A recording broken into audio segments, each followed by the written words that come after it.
عارفين نظرية أنا عايز أنت عايز نشوف حد يدينا؟ أعتقد بقى النظرية دي بقت ينفع تتقاس على كل أشكال العلاقات، وده ليه منطق وسبب. ليه بقى؟ لأن كلنا تقريبا في هذا الزمن العجيب أمره بقى عندنا نفس شكل الاحتياجات تقريبا. احتياج لمشاعر صاخبة وكتيرة، وإحساس إن إحنا مهمين ومؤثرين، احتياج لود، احتياج لشراكة. بس على أرض الواقع اللي بيحصل التالي: لما بندخل في علاقة ما أو بيكون في ظرف مخلينا في علاقة ما مع صديق، حبيب، مدير حتى، بنكتشف حاجة مهمة جدا: إن قوة الاحتياج عندنا بتخبط في وشنا. نسب الاحتياج عندنا كلنا في وقتنا الحالي بقت عالية جدا جدا جدا. ليه؟ لأن في حالة جوع، في حالة عطش لكل الاحتياجات الإنسانية اللي هي أبجديات مش مسدودة بقالها فترة عندنا، فبالتالي في احتياج مبالغ فيه. فاللي بيجرى بقى إن نسبة الاحتياج عالية جدا على إيقاع وحركة العلاقة وظروفها كمان. الطرفين عندهم مشاكل وعكننة واحتياجات معلنة، أو أحيانا كمان بنعلن عكسها تماما وننكرها. فبالتبعية إيه اللي بيحصل؟ بنزايد بقى، بنزايد غصب عننا.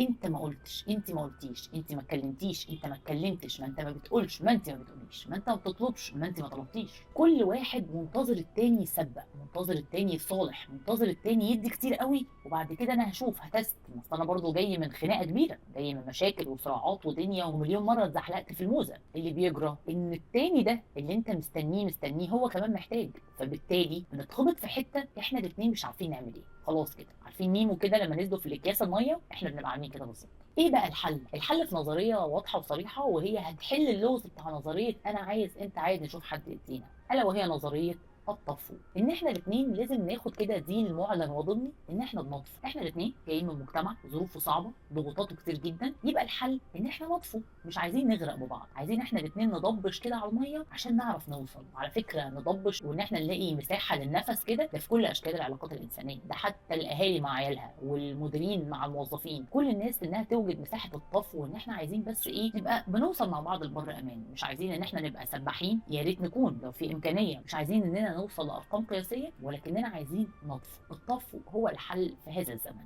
نفع ان احنا نكمل طفو خير وبركه، ما ينفعش يبقى كل واحد سايب التاني وهو في مرحله الطفو كده، مرحله فوق على الميه كده ما غرقش. فلو الكلام ده دلوقتي جه نور لك لمبه، ده يبقى شيء كويس جدا. حسيت ان هو هيفرق مع حد تاني، يا ريت جدا تبعت له الفيديو ده.